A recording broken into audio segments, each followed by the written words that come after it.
All right. Good morning. Good afternoon. How's everybody? Doing great. How's it going, John? All right.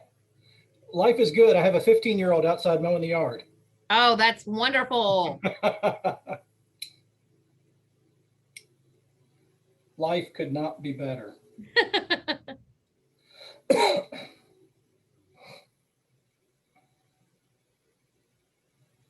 So we'll give it a few minutes and wait until we have got what appears to be a quorum.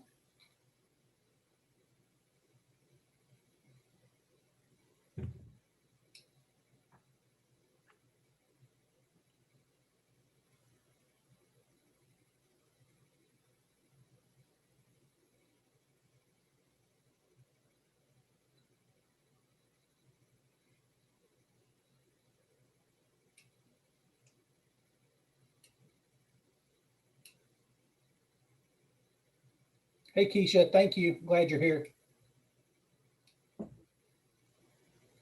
Keisha, I love your flowers in your background. Thank you. Thank you so much.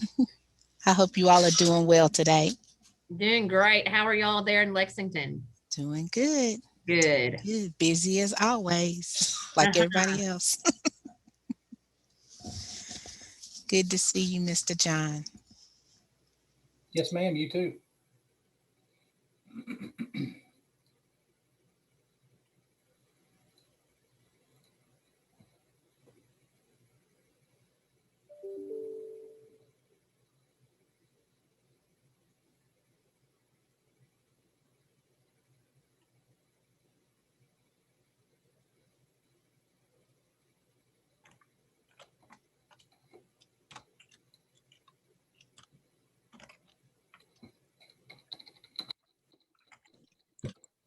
John, did you get my email yesterday in regards to the questions that I had?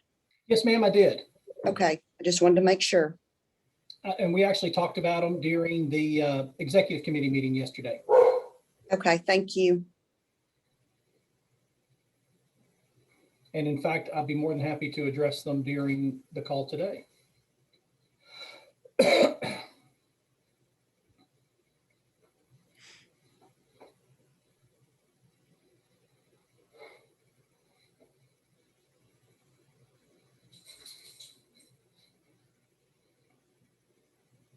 Yeah, Martina, on your financial question, we talked about that a lot.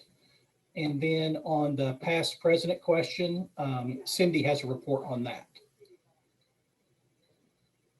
And then on your other question, I think that may be a good group discussion. Okay. And I know Amanda has a good group discussion as well. Maybe if she wants to.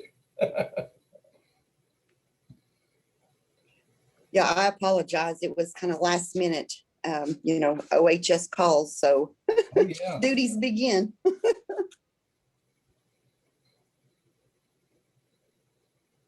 right, John, I've got 11:03 here in Paducah, so I'm sure y'all got 12:03 there. Do we want to hold off for a little bit or go ahead and get started?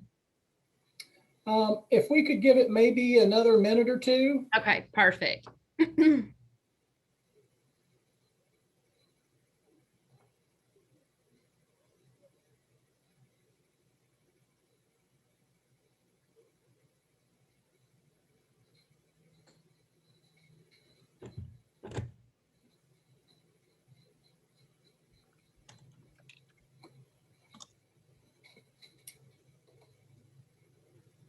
Let me just check our participants list here.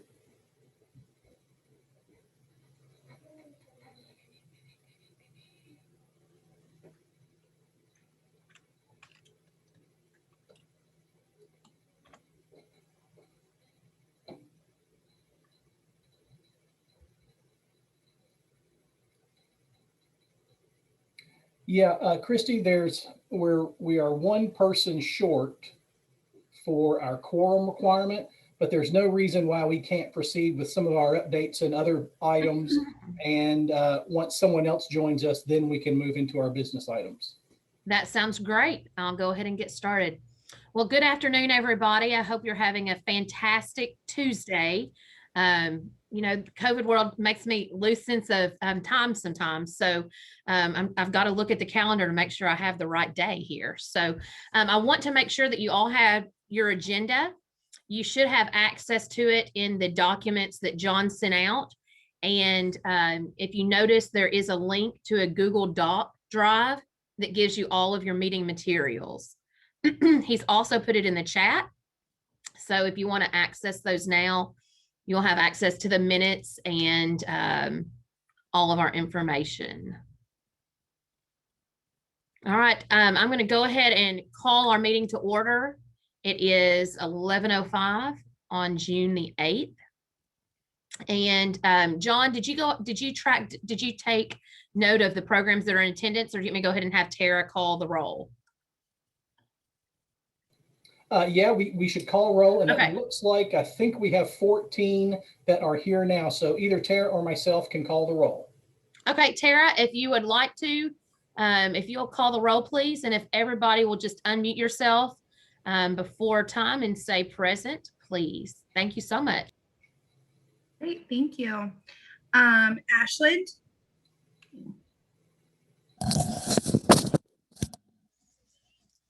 Audubon. Bill Whitley. Present.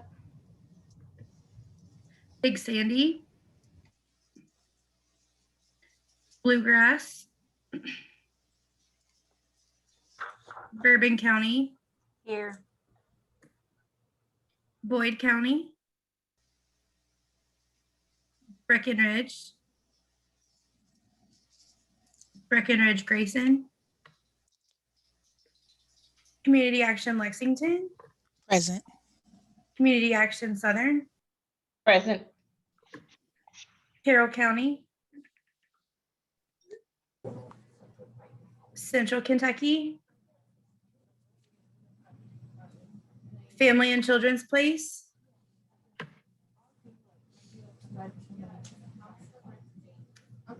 Gateway. Here. KCEOC. Present. LKLP.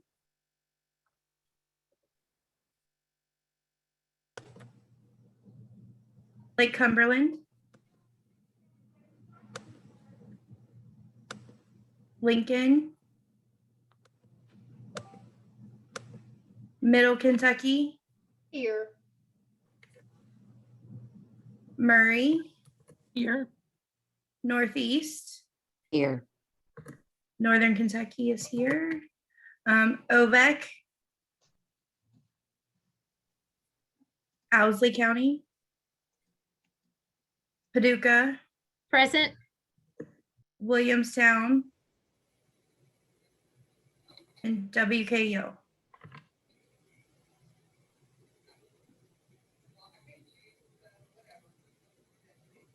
All right, thank you so much, Tara. What's that total number? I have 11. But Okay. John thought he had 14. Yeah, based on the folks that are on the call, 1, 2, 3, 4, 5, 6, 7, 8, 9, 10, 11, 11, 12, 13. Yeah, we have 14 grantees that are present on the call. John, one of those, I don't know if you counted Tiffany Simonego, but she's actually with Gateway. She's the new director of program operations. So she's assisting me. So I don't know if you double counted Gateway. 1, 2, 3, 4, 5, 6, 7, 8, 9, 10, 11, 12, 13. Yeah, that would make it 13 then. All right. I will Okay. continue on with And updates. I would suggest though that because of minutes that Tara get her list correct with if there are 13 and she only has 11, we need to get those others on her roll. Looks like Kelsey Turley from OVEC is here. I don't think we had her marked. And then Pam Chandler From Owsley, yes. from Owsley. Yes, I am here. I was on the phone for roll, but I will be, I know I can't vote, but I'm here for OVEC. All right. Yep, so that's 13. Got it. Thank you. Yep, and we got, and Tammy, we've got Lori in Northern Kentucky. Well, before I get started, Martina, I love that we have a guest. So Tiffany, welcome. Welcome to this great group of program directors. Martina, do you want to do any introductions since she's new? Is this her first meeting or just the first time I've seen her face on here? So please forgive me, Tiffany, but welcome. No, Tiffany's been with our program for several years now, and she's worked in various capacities. And we had opened a position up of Director of Program Operations to assist with the daily oversight of the Head Start and Early Head Start program since we're so massive. So Tiffany just came on board in this position Monday. Well, congratulations, Tiffany, and anybody else that is new to a Kentucky Head Start meeting, I just want to welcome you. You're amongst a great group of leaders in the state of Kentucky in early childhood. So if there's anything that we can do for you, Tiffany, please don't hesitate to write somebody's name down here and reach out. So thank you. And Martina, thank you for having her join in. It's great to recognize new faces to our association. So thank you so much. The first item of business that we have is approval of our February minutes. I hope that you all had a few moments to open those via the Google Docs, and I can't thank John enough for putting all this in one spot so that we can have access to this at all times. I think he's pulling that up now. And if you'll take a minute to read over those, if after you've read those, if I need a motion in a second. I'll make the motion to approve. Is that Tammy? Yes. All right, thank you, Tammy. Do I have a second? This is Martina. I'll second. Thank you, Martina. I've got a first and a second, or is there any discussion? All right, all in favor? Aye. Aye. Any opposed? All right, thank you all so much. We'll go on to the president's report now. I just have a few items that I wanted to share with you all. The first one, I hope you all are all doing very well. I hope that you are all in kind of summer mode now, and I hope you take a little bit of time to rest and relax for yourself. We are just picking up right now at Paducah Head Start, and we're within our second week of summer school operation, and that's going great for our students. Another piece of information I have is I know that our COVID money is in full swing, so you should have noticed your NOA come through for at least that first round of your COVID money. And I know they're working on the second one, the second round now as well. When we look at advocacy, right now is our time to be talking to our congressmen and women and letting them know that Head Start is the model that we want moving forward. I appreciate John and his help with Capital Link and connecting us with several offices to talk to here recently, and just letting them know how appreciative we are for the COVID funds we've been given, that we've used those to truly support what's best for our Head Start children, families, and staff. And so we need to let them know how we're using those funds. So I encourage you to reach out to your local people and state to let them know what's going on, how we're using these COVID funds, so they can see that Head Start truly is that comprehensive model. The next piece of information I just wanted to share is we are in the midst, probably for most programs, in full utilization discussion. Please remember that we've got our great Head Start collaboration director, Amanda Flannery.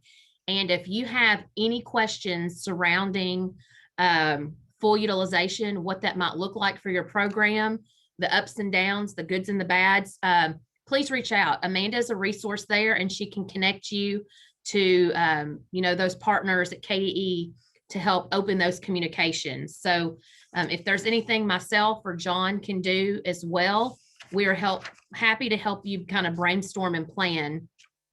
Yesterday in our executive committee meeting, we did discuss kind of what that looked like for some programs and some of the highs and lows in those discussions. So again, make sure you reach out to people and don't sit on that island by yourself.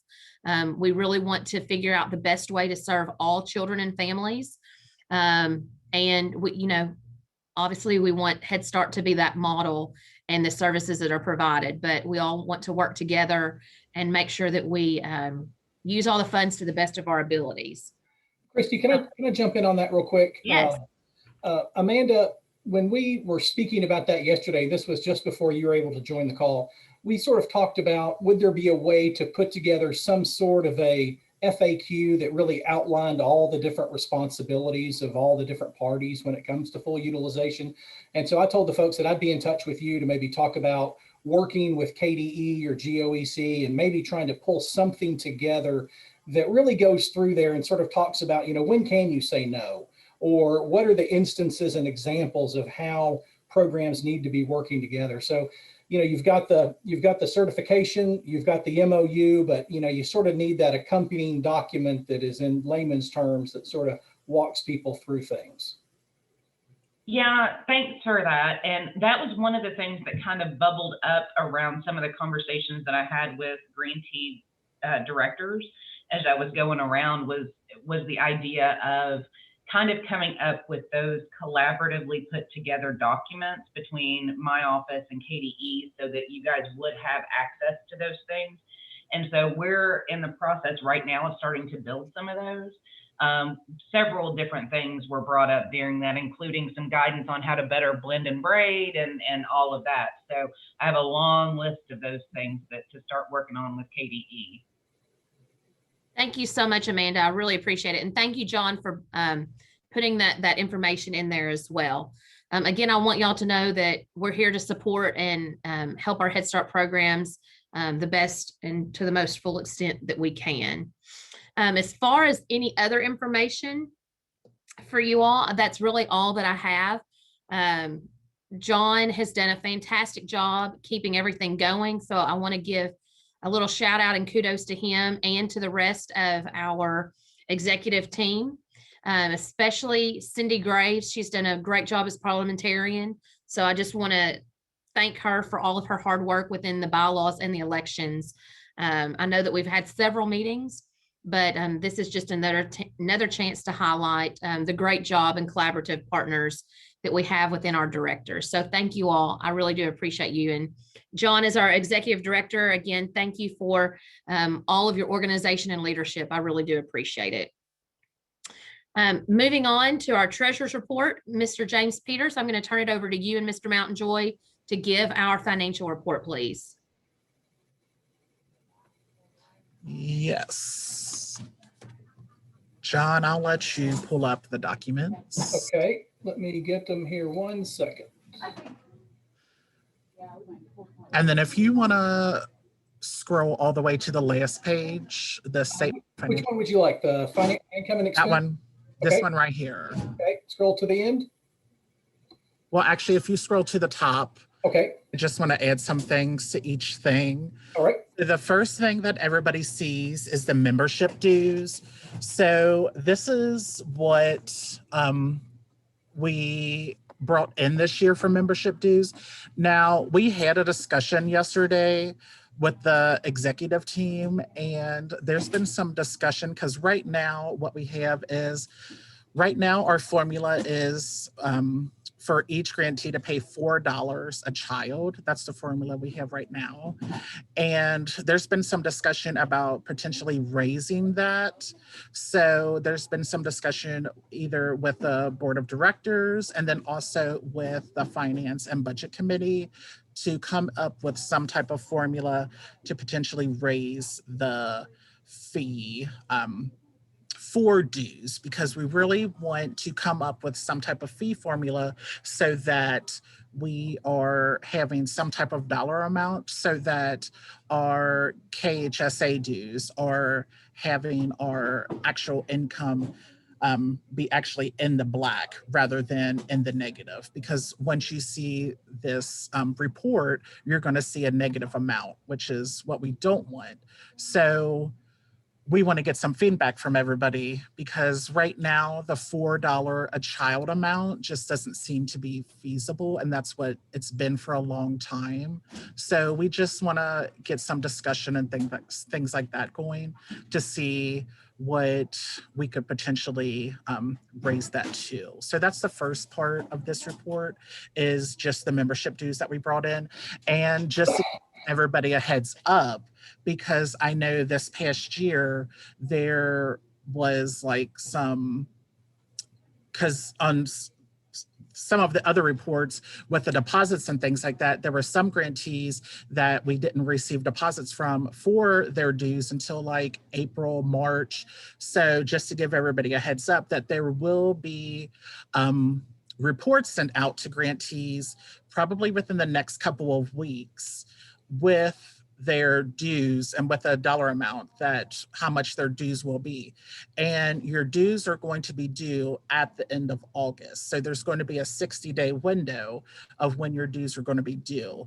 And there's also going to be a discussion, and we wanted to get some feedback in regards to whether or not to kind of hold grantees, to kind of hold sanctions on whether or not if a grantee does not pay their dues. And again, that hasn't really happened in the past, but we really don't want like grantees to kind of pay their dues at the end of a year when they're going to have to come right back around and pay their dues like in the next couple of months again. So now that like the roles of the board and things like that are changing, we really wanted to like kind of change some things around. So that's why we wanted to get some feedback from the board of directors. And that's why the finance and budget committee will be forming. And we really wanted to kind of get a handle on this type of thing. So that's the first part of this report. And then the next part right below that is just the revenue and expenses from the training that has been held. And that was from the spring training.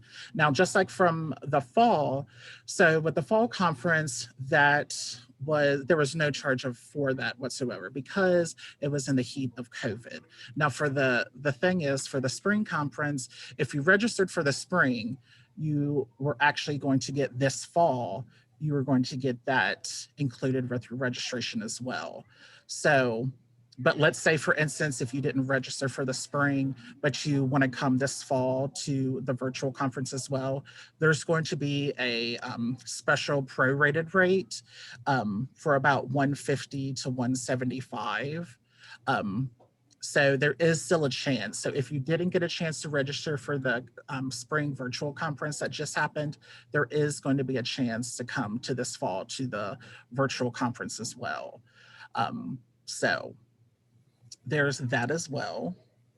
And then right below that, you'll notice that like the fees for the keynote speakers and things like that as well.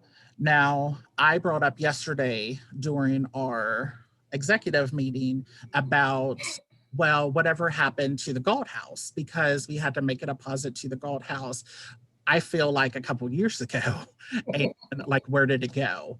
So John clarified that, well, we kind of had to move it around a couple times. So the first time we just had to agree that we'll have it in the spring. Well, again, COVID was in full swing.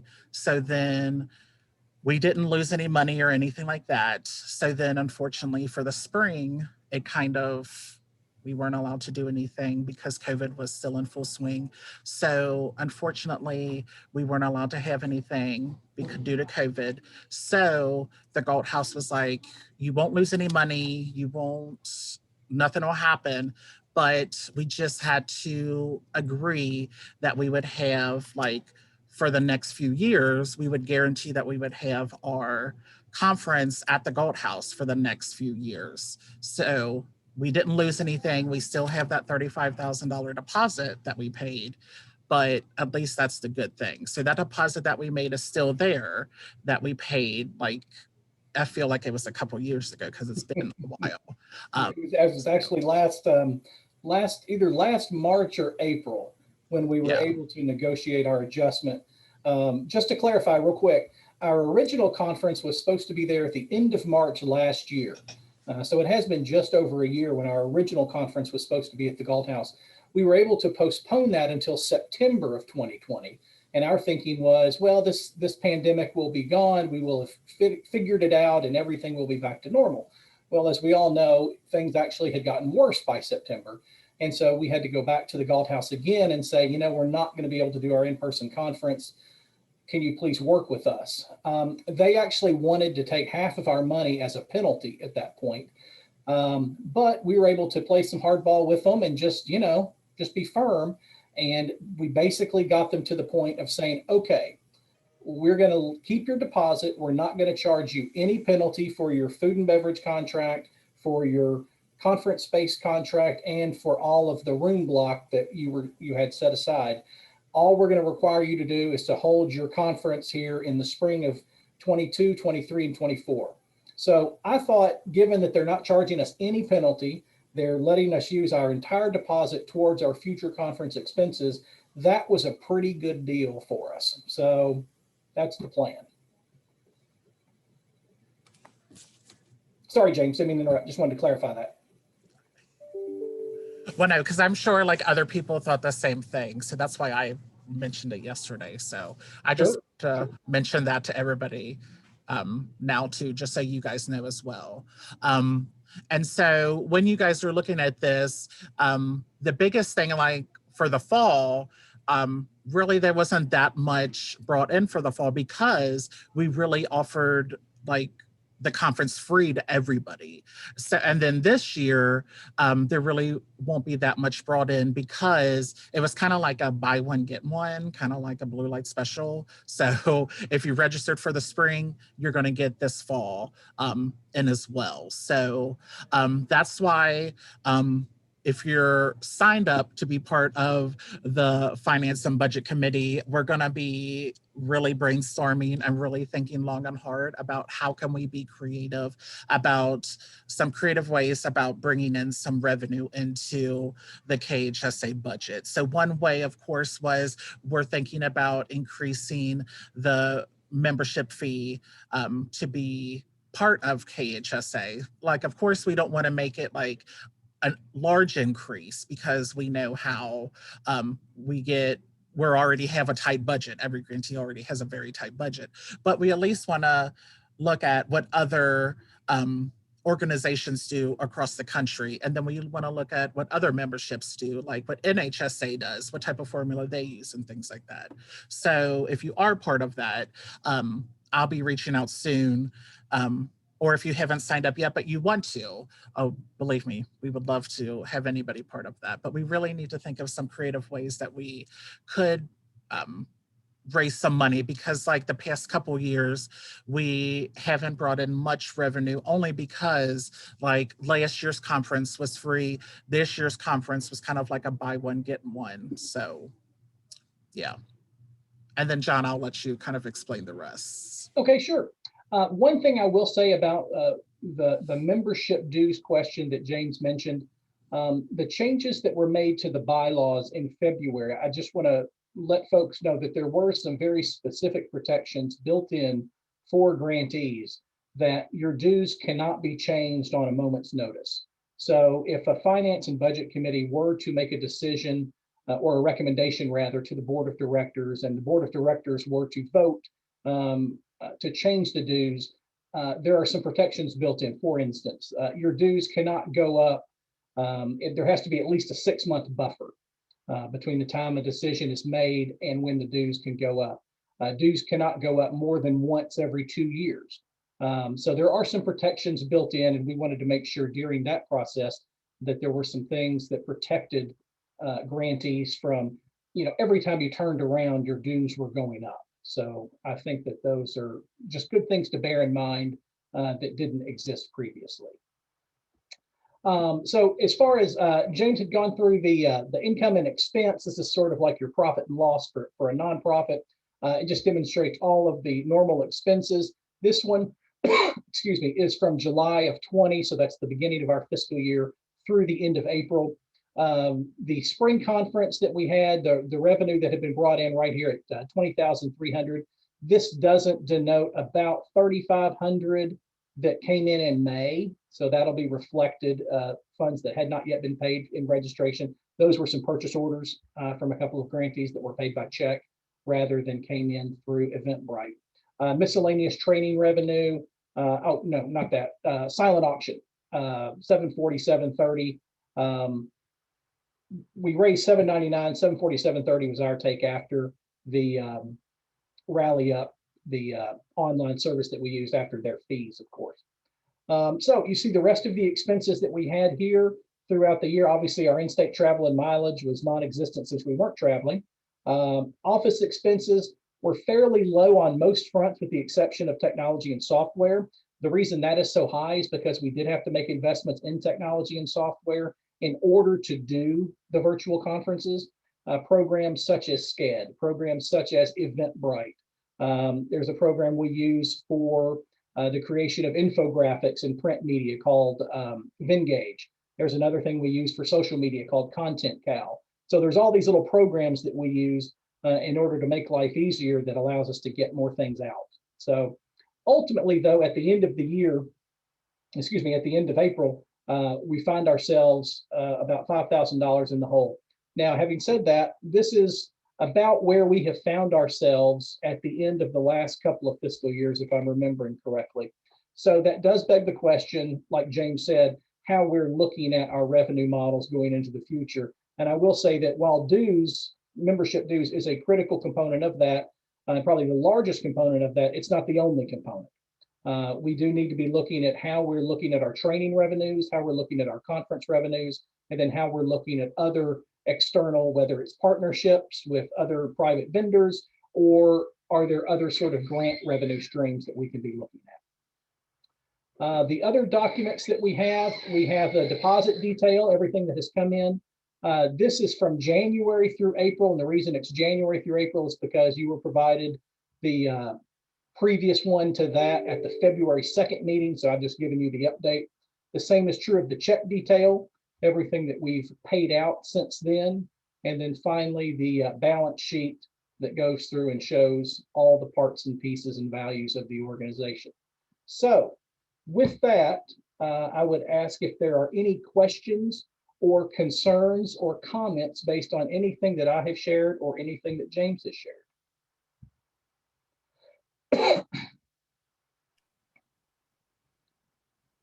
All right. Thank you all. John and James, thank you so much for going over our financial report, and we'll just accept that as read and given today. Thank you so much. I'll turn it over now to Cindy Grace, our parliamentarian, and she's going to go over our 2021 elections. Thank you, Cindy. All right. And John, please step in as we go through with explanations. You should have gotten in the documents. Sorry, I'm looking at two screens here and trying to use the mouse on the wrong one because I've got it pulled up on one and this is on the other. So you should have in the documents the officer election form. Thank you, John. So when we sent out nominations for this year with the revised positions, the nominations came back within the guidelines of 3 people or less per position. So there wasn't a need to pull a committee together to create a slate because everyone could go on the slate that was nominated. So what you see here first is one nominee for president, and that is Christy Lewis, who is nominated to be reelected to her position. And then we have 2 nominees for vice president for engagement.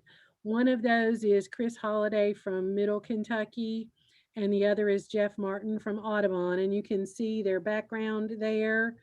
Both of them come strongly recommended from their agencies. And then you'll also see at the bottom that the position of past president had no nominee within the timeline. So we had a long discussion about that yesterday with executive committee. And they asked me to reach out and to past president and find out if someone was willing to take on that role since we had no nominee. And so I have done that. I spoke this morning with Alicia Polston from Lake Cumberland, and she is willing to be nominated for that position. She cannot be on the call today. She already had a commitment for another call that went from 10 o'clock this morning to 1 o'clock this afternoon.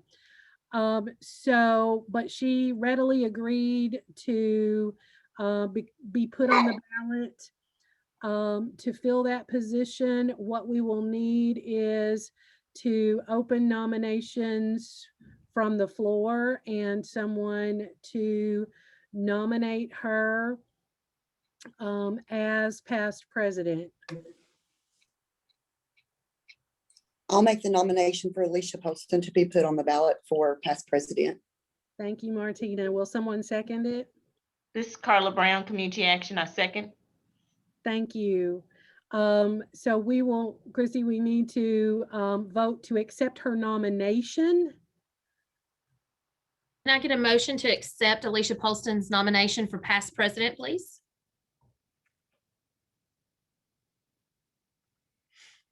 This is Martina. I'll make the motion.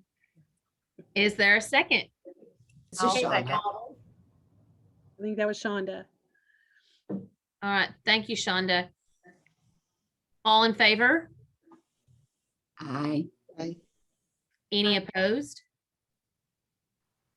Motion is carried. Thank you, Cindy. So then John is going to adapt this ballot. He may have already done that for us pending this acceptance of her nomination. And so she will show up on the ballot that will go out to grantees. John, is that going out later today? It'll go out. The information has already gone out and I have just made it live. So Okay. people can now vote and Alicia's information is now included. Okay, and then John, do you want to go over the actual voting parameters? Sure, be happy to. Let me just grab a quick link here and I can just show folks what they have to do. So when folks are voting, if I can get that little black box to go out of the way.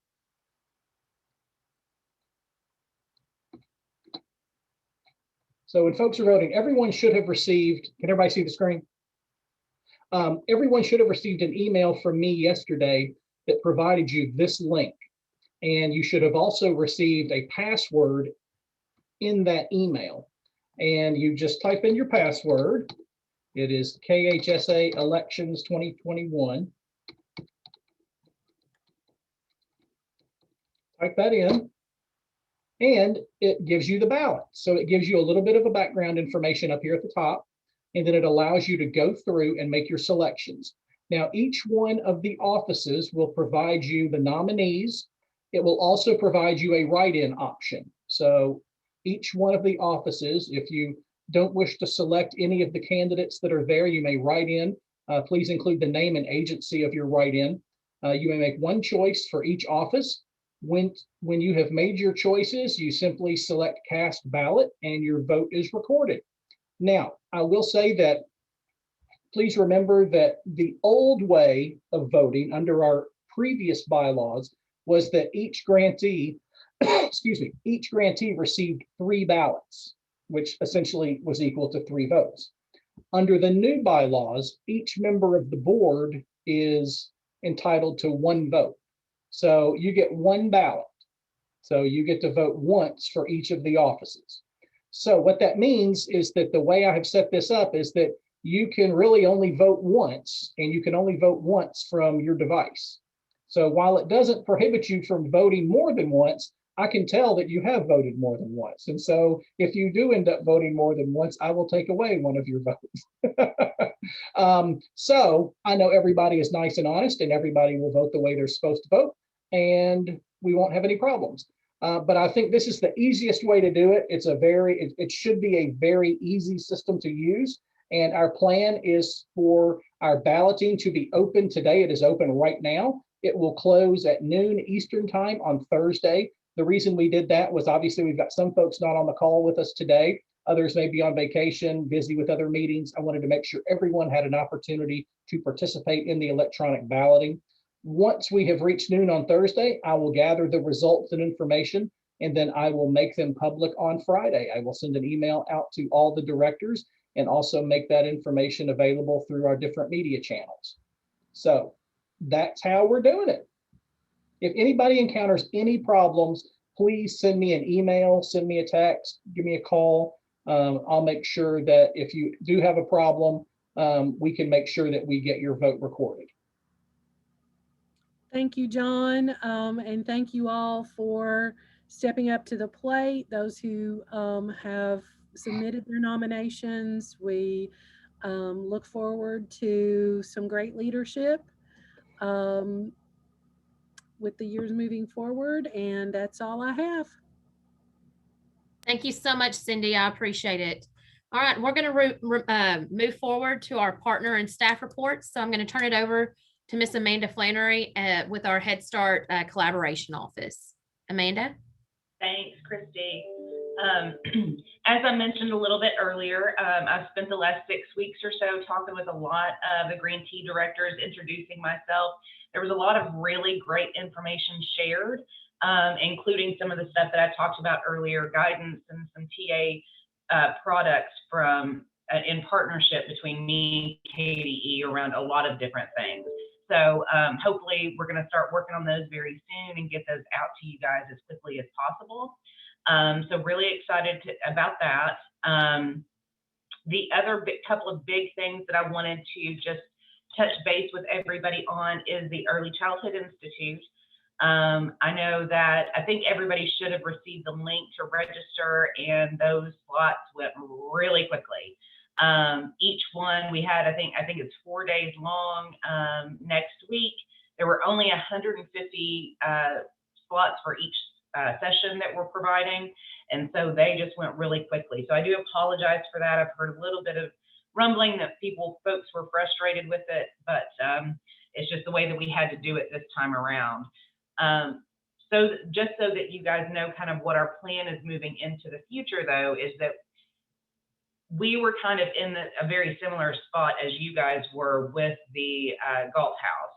And so we worked with them to we set something up a little bit different than what John did. And what we're doing is we're holding kind of mini early childhood institutes throughout the year.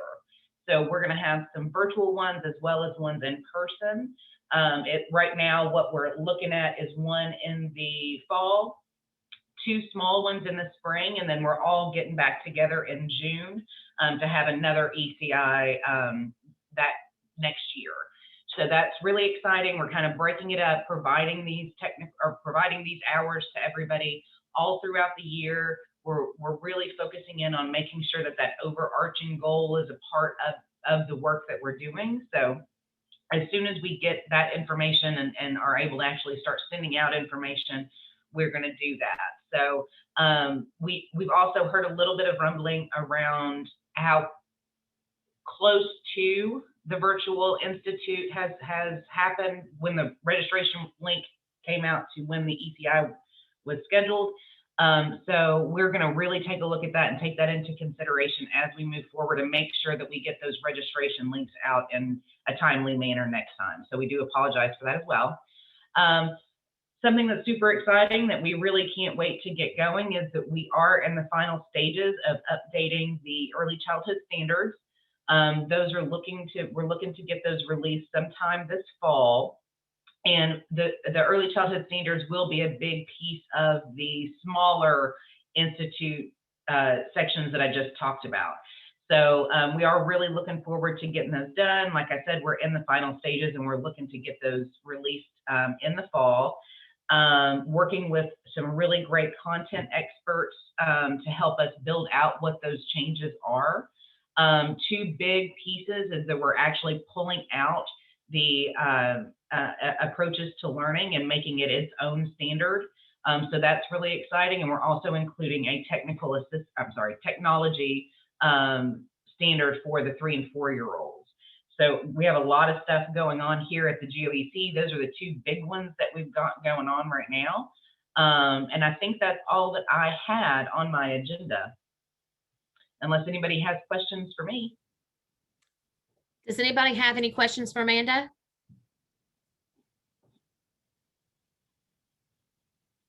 All right. Thank you so much, Amanda. I appreciate you so much. Again, if y'all have any questions, feel free to reach out. She is very welcoming and has open door policy as much as open doors we can be virtually. So I look forward to the day where we can all meet face to face again. So Amanda, again, thank you for all you do for us. All right, next I'm going to turn it over to Mr. Mountjoy and let him go over all of our great reports that he has. John, thank you so much for all you do, sir. Okay, thank you. Thanks everybody for being here. Appreciate it. Remember to vote, as they say in Kentucky, early and often, right? Make sure that you do that. The other thing I would remind folks to do, and I'll talk a little bit about our committees and sections at the end, but I would remind folks to, you're going to receive a reminder from me, but I will remind you today, if you haven't already, please make sure that you indicate via our survey which committees as directors that you are interested in serving on. We are just now to the point where we are getting chairs for each of our brand new sections. We had a long discussion yesterday with the executive committee about those sections and about those committees.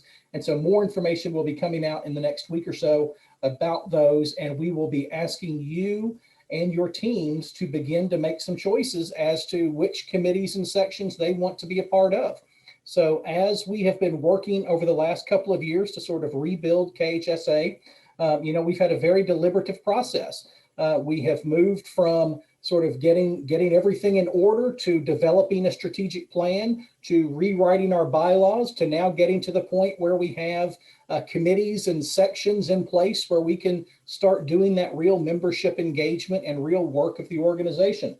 So I would encourage everyone to be on the lookout for that and to engage where possible. One thing that I will share with you that I regret to share with you is that at the end of this month, Jessica Decay, who I think everyone has grown to know and love with KHSA, she has taken another job. Unfortunately, the PDG money that we had been using to have her on board has run out. The good part is that we were able to make that money last a lot longer than we should have. And she was able to stay with us for quite some time. She's done a great job for us. And I'm very happy that she has already found new employment with the state. And she is, in fact, today doing some training for that new position. So that's why she's not with us. But I know everyone wishes her well, and we're going to miss having her. A few other things to bear in mind. I talked with Christy a little bit yesterday about our ongoing wage and benefits comparability study. This has been something that we've talked about off and on for the last 18 to 20 months. Right now, I have just under half of all Head Start grantees in Kentucky have submitted their information. What that means is that we have over half that have not. And in order for us to really do an effective study, for that to be valuable to you as you're looking at the compensation and benefits packages for your employees, and as you're sharing that information in your audits and evaluations and reviews, and as you're making decisions about your budgets, we have to have more information from all across the state. And so again, I will be sending out information to those of you that have not yet been able to submit that data. Many of you on this call today were some of our early adopters, if you will.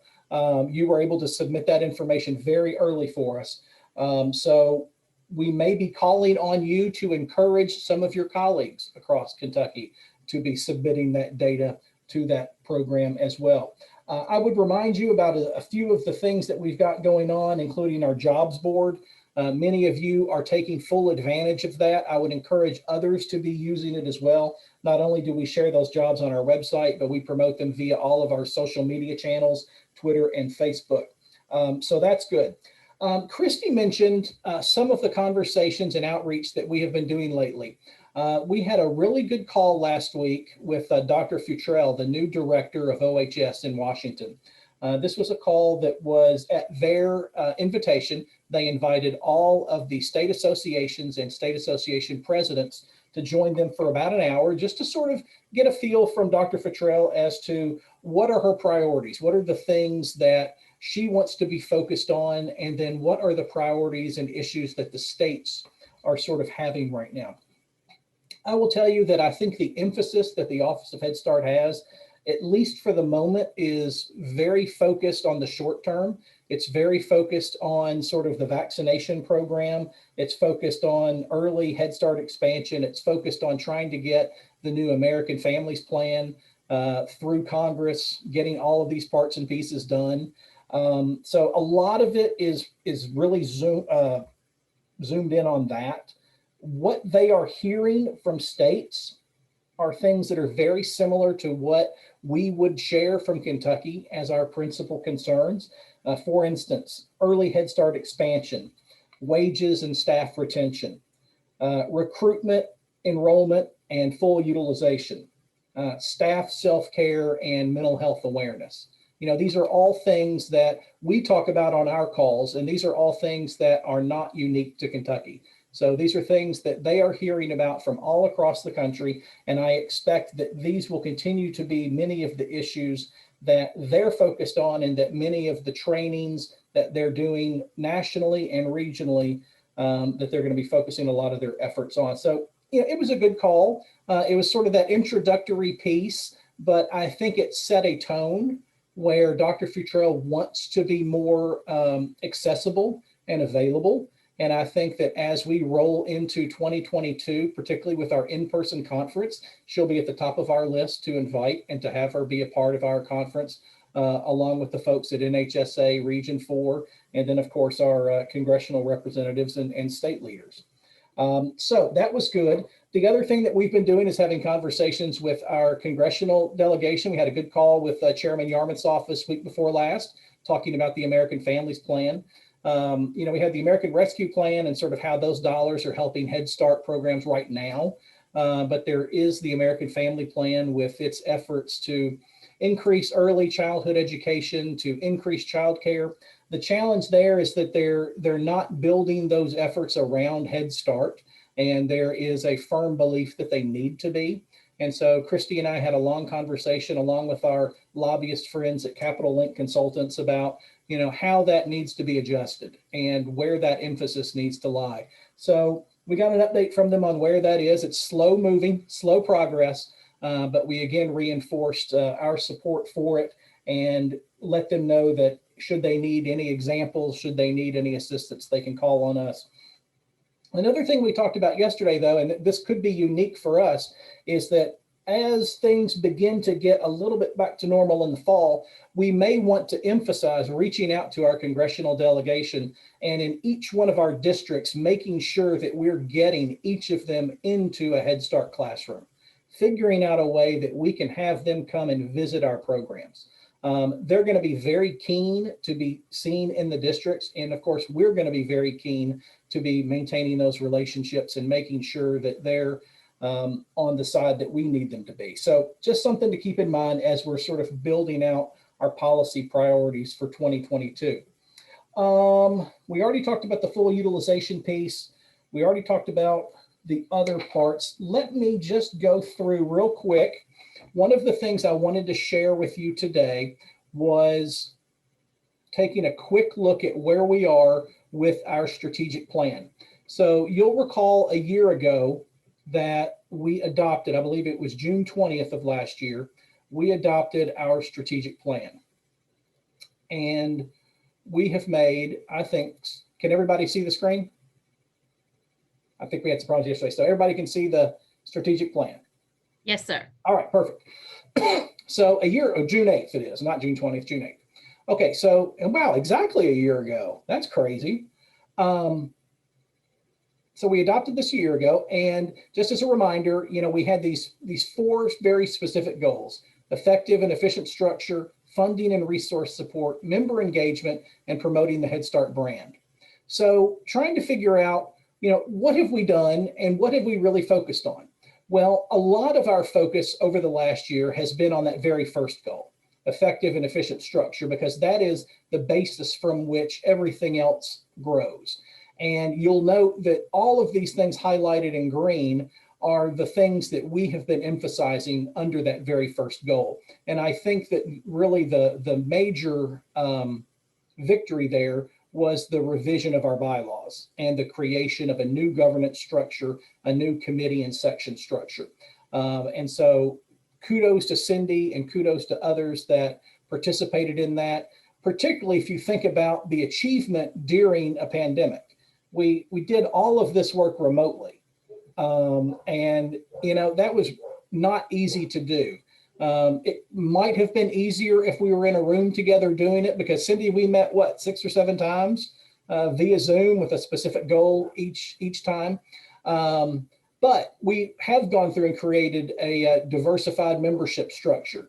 We have gone through and created an effective and relevant committee structure. We have created a new officer structure. We have revised our governing documents. We have gone through and revised the bylaws. The next step, as we think about, and James mentioned this, our new committee on budget and finance, our next step is going to be to take a look at our financial guidelines and to draft and adopt guidelines for the solicitation and acceptance of external funds. These are things that as we think about grant making and going out and applying for grants, these are a lot of the things that people that are awarding grants want to see. In addition to our audits, they want to see, do you have the protections and pieces necessary for us to trust your organization to do this? We are beginning to get down this path. This is our second meeting this year of the board of directors. So we're slowly getting there. We convened the executive committee yesterday. That was our second one of the year. And so we're making good progress on our very first goal. On our second goal, funding and resource support, James mentioned briefly sort of analyzing our revenue model. I've given a lot of thought to that in terms of how we might want to think about the different ways that we tackle revenue, that we tackle dues, that we tackle training and conferences, and all the different ways that a modern association can sustain itself. But it's really going to take the committee, it's really going to take the board of directors sitting down and sort of doing a little bit of heavy lifting and sort of changing how we think about our association. And so it's not just one of those where, oh, okay, well, we pay our dues and that's good, and I go to a few meetings. We really need to sort of change that. You know, we need to think about what we're doing with the association is we're making an investment in the association. We're deciding up front that we want to spend money with the association because the association is going to be giving us all of these training opportunities, all of these networking opportunities, all these conference opportunities throughout the year. My ultimate goal would be, and this would be sort of a perfect world, would be that we would be able to, through some sort of a dues and training arrangement on the front end each year, that we would receive from the grantees some combination of dues and training funds through which all of our trainings and conferences and other things, we wouldn't have to charge anyone from the Head Start world in order to participate in those things. We would have enough funds on hand that people would be able to participate automatically. And so if we think about the conference we had last fall, we had 455 participants that participated with us virtually. Those are individuals. If we think about the conference we just had in the middle of April, we had just under 200. Now, there are a few differences. First and foremost, the fall conference took place during the very middle of the pandemic. Folks were more at home. Maybe the time of year was different, September versus April. We weren't charging. It was free versus charging a fee to participate. So there's a lot of different things there for us to consider in terms of how we're offering our programming. But I tend to think that if we are offering something that is already paid for, we're going to have a lot more people participating. The easier we can make it for people to participate, the easier it's going to be for them to do so. And we're going to have a much wider group of participants. It was interesting yesterday, Cindy made mention, we were talking about the ECI. and sort of the registration for that. And Cindy made the point that, you know, a lot of districts and a lot of grantees have a purchase order process that is sometimes lengthy and long. Well, you know, if you were able to only have to go through the purchase order process once at the start of the year, and then your people can participate in anything throughout the rest of the year without ever having to go through that again, other than just having to sign up. You know, that really makes a difference. You know, people really can jump on things quick. So, you know, these are just some things to think about. I'm hopeful that our Budget and Finance Committee will be able to have these conversations sooner rather than later, so that we can begin to change sort of our mindset around how we're funding the association, and then examine how other groups are doing the same. As far as the things that are marked here in yellow, these are things that are sort of in process. Obviously, we were profitable coming out of our April 21 virtual conference. We made more money coming out of that than I think we have out of any recent conference. In the modern world now of associations, an in-person conference, if you break even from an in-person conference, you're doing good. Most in-person conferences anymore, unless it is just a ginormous event, are losing money. And so if we are profitable from that, from these virtual events, that's where we're going to be able to make the change. That's going to make up for the in-person events mainly. Growing conference profitability, again, very similar to the one above it. Dropping down to member engagement, I would like to think that we're engaging with members frequently. That is probably less so than I think we are. And the reason I say that is because over the last year, we have not been able to engage with all of our members the way that we would like to, simply due to COVID. The one thing that we have been able to do is the weekly Zooms.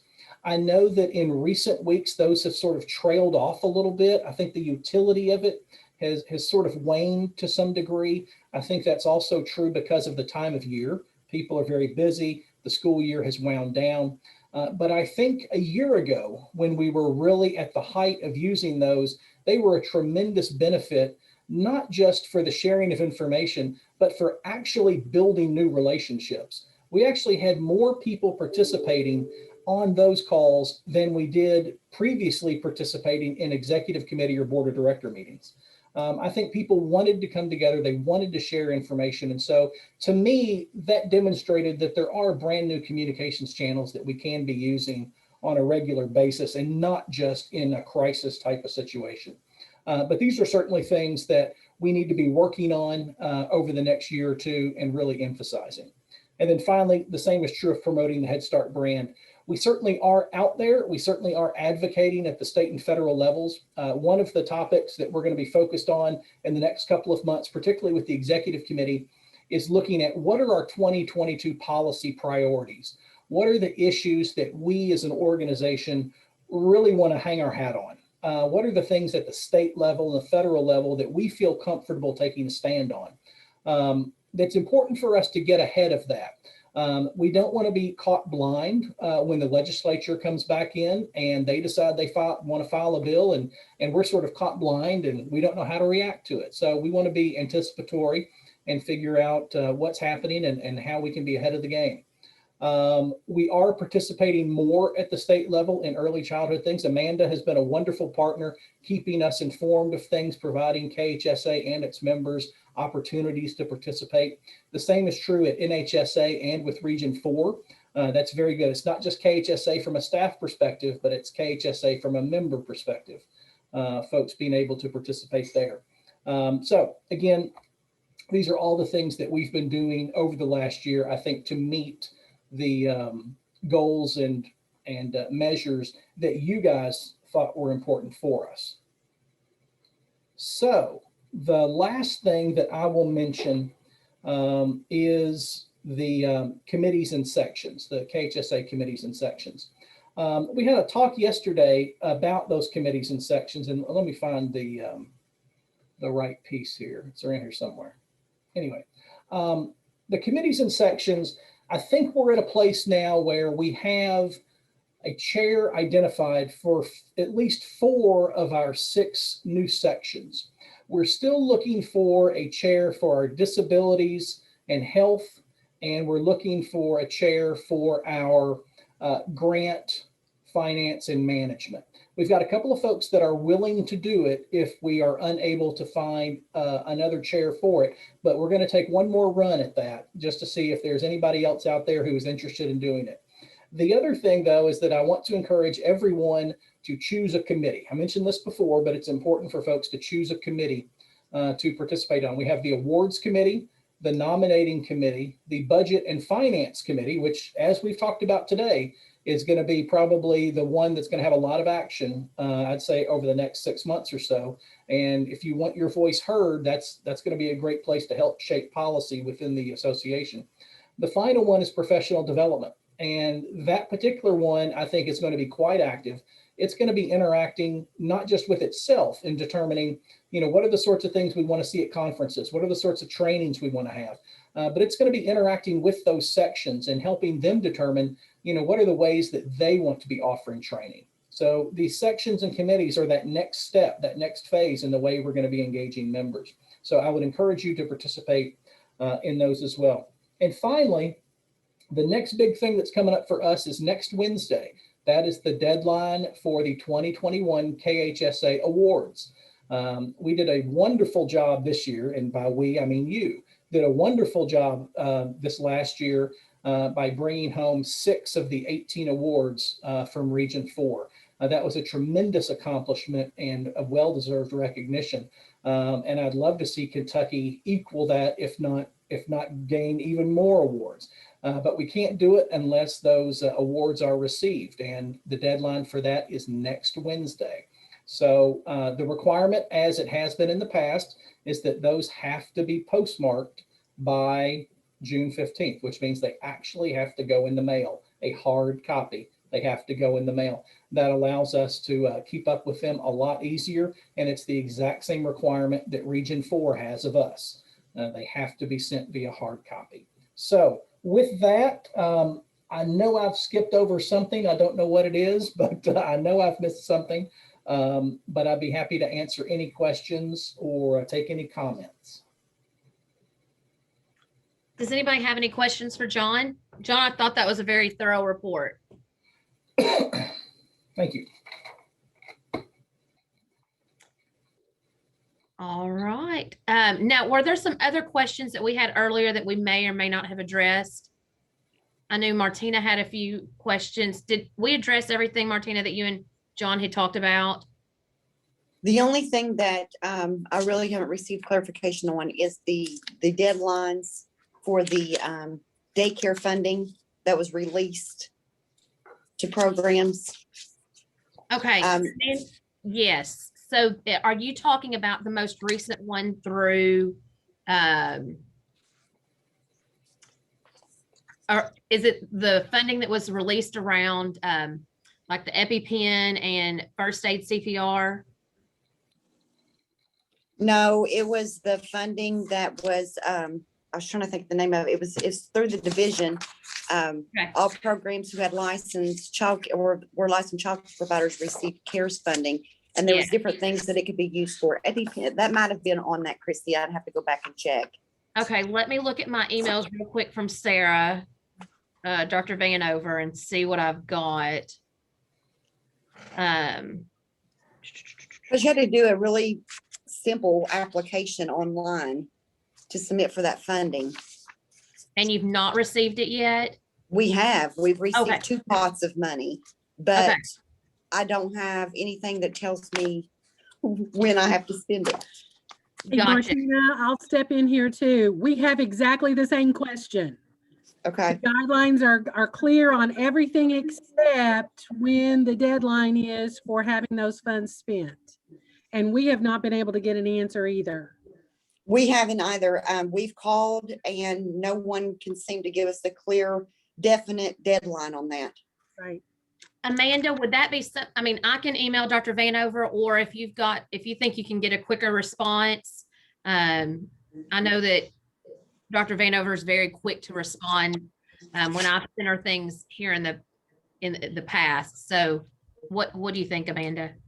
Yeah, I can definitely send that question over to her. We also have a meeting with her on Thursday where I can ask in that meeting as well. So I'll shoot her the email. If I don't get an answer, then I will speak with her on Thursday.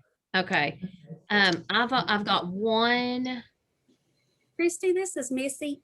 Go ahead, Missy. Yes, ma'am. I've got an email from the DCC listserv on February the 1st. And on this email, it says that child care providers must spend the funds by June 30th, 2022.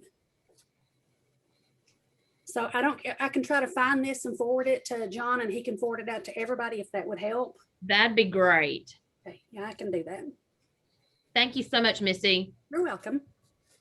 I was going to say, Martina, the latest email that I've got from Dr. Vanover is just talking about how child care centers are required to start doing the lockdown drills that schools have been doing. So that's the most recent email that I've got.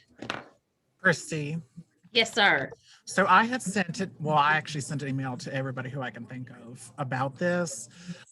So an email from Sarah Vanover. So the latest pot of money, which there was 4 pots. So the latest one, so with the application that you sent, only the last application that you submitted, that was the only one that stated the expiration date, which was June of 2022 when that pot got sent. So that was the only one. All the other applications, she stated that it is about 1.5 years from the award date for all the other pots of money. And the documentation that's required is just a spreadsheet that shows where the typical revenue was spent and where their federal aid dollars were spent. Okay. Which Thank I you. forward you her response to you, and then you can just forward it to everybody else. Yes, if you'll send that to Amanda and John and myself as well, then when Amanda is talking with Sarah, then she can reference that communication, because I know that that will help everybody to be on the same page. Okay. I'm sure if you are asking the questions, every child care director across the state will be asking those same things. Okay. Yeah, because it sounds like each pot of money, since there are 4 separate pots, that they have to be expended by different timelines. Yes, because According to what only the last application had an expiration date. All the other ones, the way she's wording this email, it's 1.5 years from the award date. Well, that would be nice to have it in writing somewhere so we know exactly for sure and what they're Right. expecting. But I'll forward this email to Amanda and John. Thank you all. Thank you. Now is, and that this is something I can ask all the board of directors is having Dr. Vanover on our agenda something that you all would like to have moving forward, with us having so many Head Start childcare partnerships? Are there things that we need Dr. Vanover just to be a part of, especially as we're moving forward? So that we don't have to have Amanda go in between, or which is the easiest, do y'all think? I think that would be very beneficial, Christy, going forward. Great. Okay, perfect. John and Amanda, can I task you all with seeing what that might look like if we need to have questions prepared? That is one thing that I would just ask, if we're going to have her on here, that if we've got questions that we give her the proper time to have those questions so that she can have answers prior to, and it might be something, I know that her schedule is completely crazy right now. So it might be something that we do have to give to Amanda a week in advance for Amanda to come back and to give us questions. So I see how that works on multiple facets. Yep. Perfect. Yeah, and I think with some of these questions, even though I'm not over at DCC, please rely on me. We do have a regularly scheduled meeting. I have a monthly meeting with KDE and a monthly meeting with DCC. So as these questions start to arise, don't hesitate to reach out and ask them, and I'll get as much clarification as I can on my end and get that out to everybody as quick as possible. Awesome. Thank you so much, Amanda. All right. Hey, Amanda, do you mind going ahead putting your email address in the chat? I'm sure everybody has it, but then that way you've got it really quickly as well. Y'all can write that down really quickly. Does anybody else have any questions, closing remarks?